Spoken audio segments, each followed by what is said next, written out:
നമസ്കാരം, മലയാളി വാർത്തയിലേക്ക് സ്വാഗതം. തിരുവനന്തപുരം മെഡിക്കൽ കോളേജിൽ വെന്റിലേറ്ററിന് തീപിടിച്ച അപകടമുണ്ടായപ്പോൾ മെഡിക്കൽ കോളേജ് ആശുപത്രി മൾട്ടി സ്പെഷ്യാലിറ്റി ബ്ലോക്കിലെ സർജിക്കൽ ICUവിൽ നിന്നും കുറേയധികം അവിടെ ഉണ്ടായിരുന്ന രോഗികളെ മുഴുവൻ മറ്റൊരിടത്തേക്ക് മാറ്റിയിരുന്നു. ശേഷം 2-3 രോഗികൾ മരിക്കുന്ന സാഹചര്യമുണ്ടായി. ഇത്തരത്തിൽ ഇവരെ തീപിടുത്തത്തിന് ശേഷം അവിടെ നിന്ന് മാറ്റിയത് കൊണ്ടാണ് മരണം സംഭവിച്ചതെന്ന ആരോപണവുമായി ബന്ധുക്കൾ രംഗത്ത് വരുന്ന സാഹചര്യമുണ്ടായി. ആ സംഭവമൊക്കെ നമുക്കറിയാവുന്നതാണ്. ഇപ്പോഴിതാ ഈ വിഷയത്തിൽ മുഖ്യമന്ത്രി വിമർശിച്ച് രാഹുൽ മാങ്കൂട്ടത്തിൽ ആ 5 പേരുടെ മരണത്തിന് പിന്നിൽ പിണറായിയാണെന്നും മുഖ്യമന്ത്രി കൊലപാതകിയാണെന്നുമാണ് രാഹുലിൻ്റെ വിമർശനം. ഇപ്പോൾ സർക്കാരിനെ തുടരെ രാഹുൽ മാങ്കൂട്ടത്തിൽ വിമർശിച്ചുകൊണ്ടുള്ള വീഡിയോകൾ പങ്കുവയ്ക്കുന്നുണ്ട്. അത്തരത്തിൽ കഴിഞ്ഞ ദിവസം പങ്കുവച്ചൊരു വീഡിയോയിലാണ് ഇത്തരത്തിലൊരു വിമർശനം മുഖ്യമന്ത്രിക്കെതിരെ രാഹുൽ മാങ്കൂട്ടത്തിൽ നടത്തിയിരിക്കുന്നത്. പ്രത്യേകിച്ച് ഇപ്പോൾ UDF സർക്കാരിനെതിരെ, അതായത് നേരത്തെ ഉമ്മൻചാണ്ടി സർക്കാരിനെതിരെ ഇരുണ്ട ഒരു കാലഘട്ടമായിരുന്നു ആ സർക്കാർ ഭരിച്ചിരുന്നപ്പോൾ എന്ന രീതിയിൽ ഒരു ക്യാമ്പയിൻ നടത്തുന്നുണ്ട്, ഒരു വിമർശനം നടത്തുന്നുണ്ട്. ഇതിനെതിരെ സംസാരിക്കവെയാണ് മെഡിക്കൽ കോളേജുകൾ അനുവദിക്കുന്ന വിഷയവുമായി ബന്ധപ്പെട്ട് പ്രതികരിച്ചുകൊണ്ട് രാഹുൽ മാങ്കൂട്ടത്തിൽ ഇത്തരത്തിൽ പിണറായി കൊലപാതകിയാണ് എന്ന തരത്തിലൊരു പ്രതികരണം നടത്തിയിരിക്കുന്നത്. രാഹുലിന്റെ വാക്കുകളിലേക്ക്. കോവിഡിന്റെ കാലത്ത് PR ഒരുപാട് ചെയ്തുവെങ്കിലും പുതിയ കണക്കുകൾ പ്രകാരം എന്താണ് തെളിയിക്കുന്നത്? ഈ രാജ്യത്ത് ഏറ്റവും അധികം കോവിഡ് കേസുകൾ റിപ്പോർട്ട് ചെയ്യപ്പെട്ട 2ാമത്തെ സംസ്ഥാനം കേരളമാണ്. ഈ രാജ്യത്ത് ഏറ്റവും അധികം കോവിഡ് ഡെത്തുകൾ റിപ്പോർട്ട് ചെയ്യപ്പെട്ട സംസ്ഥാനം കേരളമാണ്. ഈ രാജ്യത്ത് ഏറ്റവും അധികം കോവിഡ് ഡെത്തുകൾ മറച്ചുവെച്ച സംസ്ഥാനവും കേരളമാണ്. അവിടെയാണ് ഉമ്മൻചാണ്ടി സാറിന്റെ കാലത്ത് പുതിയ 16 മെഡിക്കൽ കോളേജ്, അതിൻ്റെ പാലക്കാട്ടെ മെഡിക്കൽ കോളേജ്, പത്തനംതിട്ടയിലെ കോന്നി മെഡിക്കൽ കോളേജ് അടക്കമുള്ള 16 പുതിയ മെഡിക്കൽ കോളേജുകൾ കൊണ്ടുവന്നൊരു സർക്കാർ. ആ സർക്കാരിൻ്റെ മെഡിക്കൽ കോളേജുകളെ ഉമ്മൻചാണ്ടി സാറിന്റെ കാലത്ത് കൊണ്ടുവന്നു എന്നതിൻ്റെ പേരിൽ മാത്രം അട്ടിമറിച്ച സർക്കാരല്ലേ നിങ്ങളുടേത്? ഈ അടുത്ത ദിവസങ്ങളിൽ നമ്മൾ വായിച്ച ഏറ്റവും പ്രധാനപ്പെട്ട വാർത്തകളിലൊന്നാണ് തിരുവനന്തപുരം മെഡിക്കൽ കോളേജിൽ അഗ്നിബാധയെ തുടർന്ന് 5 പേർ ദാരുണമായി കൊല ചെയ്യപ്പെട്ട സംഭവം.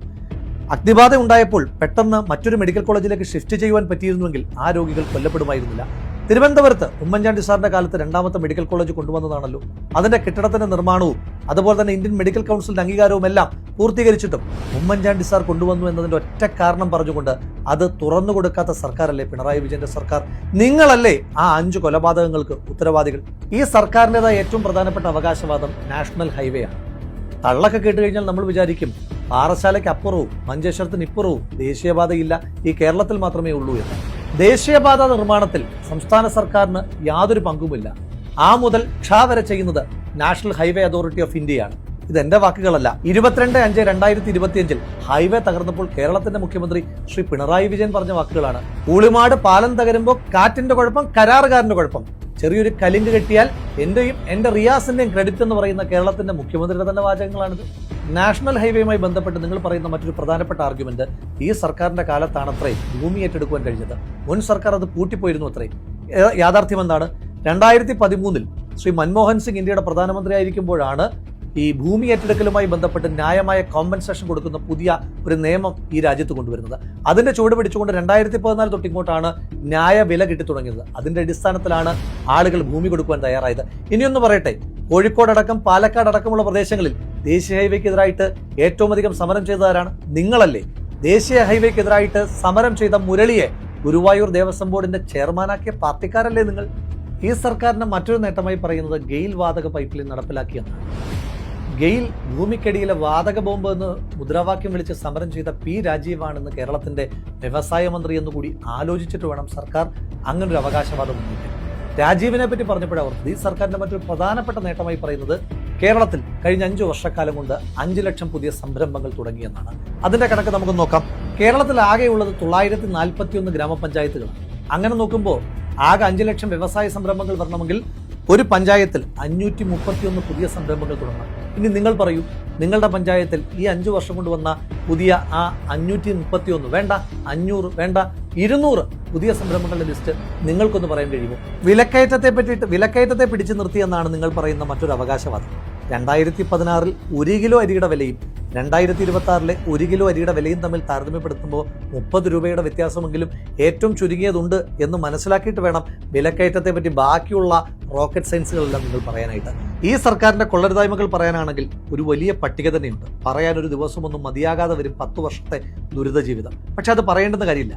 ബസ്സിന്റെ പുറത്ത് നിങ്ങൾ എത്രയൊക്കെ സ്റ്റിക്കർ PRDയുടെ ഒട്ടിച്ചു വെച്ചാലും ബസ്സിനകത്ത് യാത്ര ചെയ്യുന്ന മനുഷ്യന്മാർക്ക് അറിയാമല്ലോ കഴിഞ്ഞ 10 വർഷക്കാലമായി അവർ അനുഭവിക്കുന്ന സത്യമായ ജീവിതത്തെ പറ്റി. ഇതുപോലെയുള്ള വ്യാജ വാഗ്ദാനങ്ങളുടെ ഇതുപോലെയുള്ള വ്യാജ അവകാശവാദങ്ങളുടെ കോടാനുകോടികൾ മുടക്കിയിട്ടുള്ള PR തട്ടിപ്പുകളുടെ കാലമായിരുന്നില്ല ഉമ്മൻചാണ്ടി സാറിന്റെ കാലം.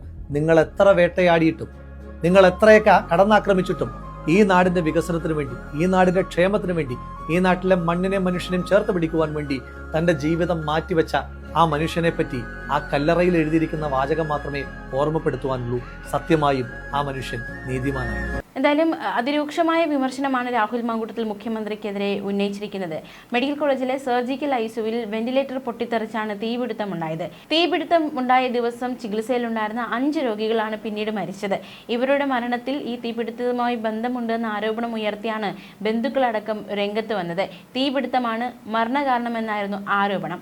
ആരും പരാതി നൽകിയിട്ടില്ല. പക്ഷേ ഇത്തരത്തിലൊരു ആരോപണം ഉന്നയിച്ച് ബന്ധുക്കൾ രംഗത്ത് വന്നിരുന്നു. അതേസമയം ആശുപത്രി അധികൃതർ പറയുന്നത് അത്തരത്തിൽ യാതൊരു സംഭവവും ഉണ്ടായിട്ടില്ല. ഈ വെന്റിലേറ്ററിൽ പ്രവേശിപ്പിച്ചിരുന്നവർ, ചികിത്സയിലുള്ളവർ മരിച്ചാൽ സ്വാഭാവികമായിട്ടും പോസ്റ്റ്മോർട്ടം നടത്തും. തീപിടുത്തം കാരണം രോഗികൾക്ക് ആർക്കും ബുദ്ധിമുട്ടുണ്ടായിട്ടില്ല. തീപിടുത്തമുണ്ടായ ICU, വെന്റിലേറ്റർ എന്നിവ വിദഗ്ധ ഡോക്ടർമാർ വിശദമായി പരിശോധിച്ചു. തീപിടുത്തത്തിന്റെ ഫലമായി മറ്റ് ആരോഗ്യ പ്രശ്നങ്ങൾ ഉണ്ടായിട്ടില്ലെന്ന് ഉറപ്പാക്കിയതുമാണ്. ചികിത്സയിലുള്ള ഒരാൾ മരിച്ചത് സംബന്ധിച്ച് പരാതി കിട്ടിയാൽ തുടർ നടപടികൾ സ്വീകരിക്കാറുണ്ടെന്നും അധികൃതർ അറിയിച്ചിരുന്നു. എന്തായാലും അന്ന് മെഡിക്കൽ കോളേജ് ഉണ്ടായ തീപിടുത്തം, അതുമായി ബന്ധപ്പെട്ടുണ്ടായ പ്രതികരണങ്ങൾ, ആ പ്രതികരണങ്ങൾ പ്രത്യേകിച്ച് ഡോക്ടർ, അതുപോലെ തന്നെ കമ്മീഷണർ അടക്കമുള്ളവർ അവിടെ മറ്റ് പ്രശ്നങ്ങളൊന്നുമില്ല എന്നൊരു പ്രതികരണം നടത്തിയിരുന്നു. അവരുടെ ഒരു പ്രതികരണത്തിലേക്ക് നമ്മൾ ഒരിക്കൽ കൂടി പോവുകയാണ്. ആരെങ്കിലും മിസ് ചെയ്യപ്പെട്ടിട്ടുണ്ടോ എന്നുള്ള കാര്യവും പരിശോധനയ്ക്ക് വിധേയമാക്കിയിട്ടുണ്ട്. ആരും തന്നെ മിസ് ചെയ്യപ്പെട്ടിട്ടില്ല. ഇപ്പോ ഇവിടുത്തെ PROയുടെ നേതൃത്വത്തിൽ, സെക്യൂരിറ്റി ഓഫീസറുടെ നേതൃത്വത്തിൽ എല്ലാ വാർഡുകളും സന്ദർശിച്ച് അതിനാവശ്യമായിട്ടുള്ള കാര്യങ്ങൾ തിട്ടപ്പെടുത്തുന്നതിന് വേണ്ടിയിട്ടുള്ള നടപടികൾ സ്വീകരിച്ചിട്ടുണ്ട്. ഞാൻ ബഹുമാനപ്പെട്ട ആരോഗ്യമന്ത്രിയോട് സംസാരിച്ചു. അപ്പോൾ ഇതറിഞ്ഞ മാത്രയിൽ തന്നെ അവര് ഗവൺമെന്റ് സെക്രട്ടറിയോടും അവരുടെ പ്രൈവറ്റ് സെക്രട്ടറി അടക്കമുള്ള ഉദ്യോഗസ്ഥന്മാരെ ഇവിടെ വരാൻ പറഞ്ഞിരുന്നു. ഇവിടെ ഗവൺമെന്റ് സെക്രട്ടറിയുടെ സാന്നിധ്യത്തിൽ DMO അടക്കമുള്ള ഉന്നത ഉദ്യോഗസ്ഥരുടെ യോഗം ചേർന്നു. പ്രിൻസിപ്പലും അതുപോലെ തന്നെ നമ്മുടെ വിശ്വനാഥൻ DMEയും എല്ലാവരും ആ യോഗത്തിൽ പങ്കെടുത്തിട്ടുണ്ടായിരുന്നു. എല്ലാ പ്രാഥമികമായിട്ടുള്ള കാര്യങ്ങളും അവർ വിലയിരുത്തിയിട്ടുണ്ട്. വിലയിരുത്തിയതിന്റെ അടിസ്ഥാനത്തിലുള്ള തീരുമാനങ്ങൾ എടുത്തിട്ടുണ്ട്. ആ തീരുമാനങ്ങളുമായിട്ട് മുന്നോട്ട് പോവാണ്. ഗവൺമെന്റിനെ സംബന്ധിച്ചിടത്തോളം ബഹുമാനപ്പെട്ട മിനിസ്റ്റർ അറിയിച്ചിട്ടുള്ളത് അന്വേഷണം, പ്രാഥമിക അന്വേഷണത്തിന് ഉത്തരവിട്ടിട്ടുണ്ട്. അന്വേഷണത്തിന്റെ ഫലം കിട്ടിയാൽ ഉടൻ തന്നെ അതിനാവശ്യമായ നടപടി സ്വീകരിക്കും. അപ്പോൾ പ്രാഥമികമായിട്ട് ഇതിന്റെ പശ്ചാത്തലത്തിൽ, ഈ വെന്റിലേറ്റർ തീ പിടിച്ചതിന്റെ പശ്ചാത്തലത്തിൽ നമ്മുടെ ഈ ഹോസ്പിറ്റലിലുള്ള വെന്റിലേറ്റേഴ്സിന്റെ എല്ലാം തന്നെ പരിശോധന നടത്താൻ തീരുമാനിച്ചിട്ടുണ്ട്. ഒപ്പം തന്നെ മിനിസ്റ്ററുടെ നിർദ്ദേശപ്രകാരം സംസ്ഥാനത്തെ എല്ലാ ഹോസ്പിറ്റലുകളിലെയും വെന്റിലേറ്ററുകൾ അടക്കമുള്ള ഉപകരണങ്ങളുടെ പരിശോധന, ഓഡിറ്റിംഗ് അടിയന്തരമായിട്ട് നടത്തുന്നതിന് വേണ്ടിയിട്ടുള്ള നിർദ്ദേശം നൽകിയിട്ടുണ്ട്. കൃത്യമായിട്ടുള്ള എണ്ണം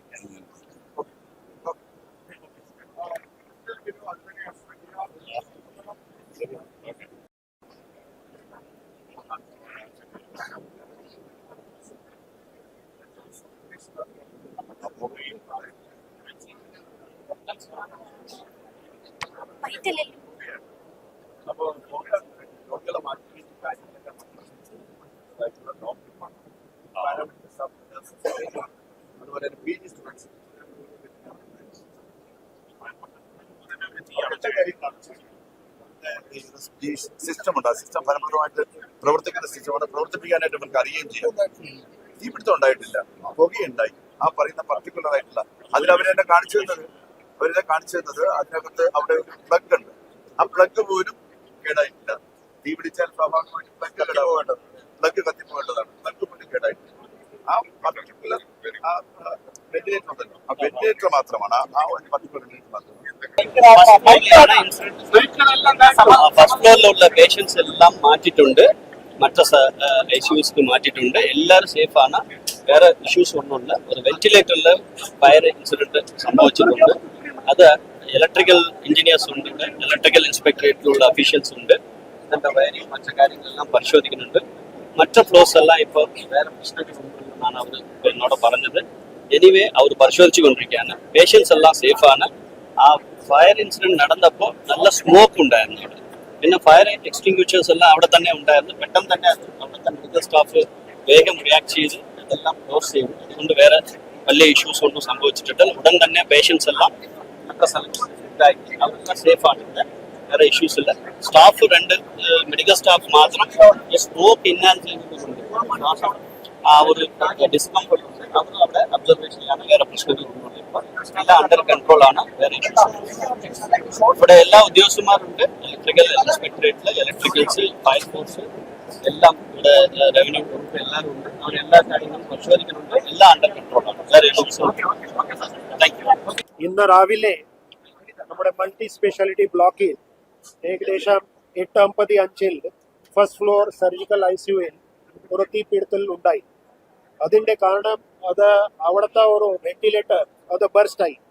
പക്ഷെ പ്രത്യേകിച്ച് പറയാനുള്ളത് അവിടുത്തെ ഹൗസ് സർജൻ, തൊട്ടടുത്ത ഉള്ള 3 ഡോക്ടേഴ്സ്, നഴ്സസ് അതെല്ലാം വളരെ പ്രസൻസ് ഓഫ് മൈൻഡ് കാണിച്ചുകൊണ്ട് ആ വെന്റിലേറ്റർ ബർസ്റ്റ് ആയി. അത് അവരെ തന്നെ അവിടുത്തെ ഫയർ എക്സ്റ്റിംഗ്വിഷർ ഉപയോഗിച്ചുകൊണ്ട് അത് കൺട്രോളിലാക്കി. അപ്പോൾ ആദ്യമേ തന്നെ പറയാനുള്ളത് അവിടുത്തെ ആ സർജിക്കൽ ആ ICUവിലുള്ള ആ പേഷ്യൻ്റ് ഒപ്പം അവിടുത്തെ ഡോക്ടർ, അവിടുത്തെ നഴ്സസ്, അവിടുത്തെ എല്ലാ സ്റ്റാഫ് വളരെ ധൈര്യമായി കാര്യങ്ങൾ അത് ചെയ്തിട്ട് അവരുടെ പരിശീലനത്തിൻ്റെ അടിസ്ഥാനത്തിൽ ആ ഫയർ എക്സ്റ്റിംഗ്വിഷ് ചെയ്യാൻ സാധിച്ചു. അതിനുശേഷമേ അവിടെ സ്മോക്ക് അത് ഒരുപാട് ഉണ്ടായിരുന്നു. അതുകൊണ്ട് അവിടുത്തെ എല്ലാ 16 പേഷ്യൻ്റ് അപ്പോൾ തന്നെ ഈ ടീം മറ്റെല്ലാ സ്റ്റാഫ് അത് എടുത്തിട്ട് MICU വാർഡ് 7 അവിടെയാണ് നമ്മൾ കൊണ്ടുപോകാനുള്ള എല്ലാം ഏർപ്പാട് ചെയ്തിട്ട് ഷിഫ്റ്റ് ചെയ്ത് കഴിഞ്ഞു. അവിടെ തൊട്ടടുത്ത അപ്പോസിറ്റ് സൈഡിലുള്ള വാർഡിൽ 16 പേഷ്യൻ്റ് ഉണ്ടായിരുന്നു. അങ്ങനെ ടോട്ടൽ 32 പേഷ്യൻ്റ് ആണ് നമ്മൾ ആ ഏരിയയിൽ നിന്ന് ഇവാക്യുവേറ്റ് ചെയ്തിട്ട് കഴിഞ്ഞിട്ട് അവർക്ക് ഉചിതമായ ട്രീറ്റ്മെന്റ് അത് തുടർച്ചയായിട്ട് നമ്മൾ ചെയ്യുന്നു. ഷിഫ്റ്റ് ചെയ്തിട്ടുള്ള സ്ഥലത്ത് ഈ ICU പോലെ തന്നെ എല്ലാ സംവിധാനമുണ്ട്. എല്ലാ ഈ 32 പേഷ്യൻ്റ് സ്റ്റേബിൾ ആണ്. അവിടെ ഒരു വേറെ അപകടം ഒന്നും ഉണ്ടായിട്ടില്ല. ഉടൻ തന്നെ ഫയർ ഫോഴ്സും ഇവിടെ സ്ഥലത്ത് എത്തി ഈ മുഴുവൻ ഫയർ സിറ്റുവേഷൻ അവരെ കൺട്രോളിൽ എടുത്തിട്ട് മറ്റെല്ലാ ക്രമീകരണങ്ങൾ അവർ ചെയ്ത് വരുന്നു. അപ്പോൾ അതേ സമയത്ത് DME doctor Viswanathan, superintendent, principal doctor Jabbar, പിന്നെ ഈ മൾട്ടി സ്പെഷ്യാലിറ്റിന്റെ സൂപ്രണ്ട് എല്ലാവരും ഒരുമിച്ച് പ്രവർത്തിച്ചിട്ട് ഒരാൾ പ്രധാനപ്പെട്ട MICUവിൽ 10 ബെഡിന്റെ ക്രമീകരണങ്ങൾ, 7ാമത്തെ വാർഡിൽ 100 ICU ബെഡിന്റെ ക്രമീകരണങ്ങൾ അവരെ തുടങ്ങി. അപ്പോൾ അങ്ങനെയാണ് നമ്മൾ ഇപ്പോഴത്തെ സംഭവം നടന്നിട്ടുള്ള സ്ഥലം അത് മുഴുവൻ കൺട്രോളിലാണ്. അതേ സമയത്ത് ഈ മൾട്ടി സ്പെഷ്യാലിറ്റി ബ്ലോക്കിൽ as A abundant precaution we have to also see that what is the reason for the fault. അതുകൊണ്ട് ഇലക്ട്രിക് ഇൻസ്പെക്ടറേറ്റിന്റെ സംഘം വന്നു കഴിഞ്ഞു. അവരെ ഇത് പഠനം ചെയ്യും. പക്ഷെ ഞങ്ങൾക്ക് ഒരു ടെക്നിക്കലി തോന്നിയ ഒരു കാര്യം, നമ്മൾ 2ാമത്തെ ഫ്ലോർ 3ാമത്തെ ഫ്ലോറിൽ cardio thoracic pulmonary critical care ICU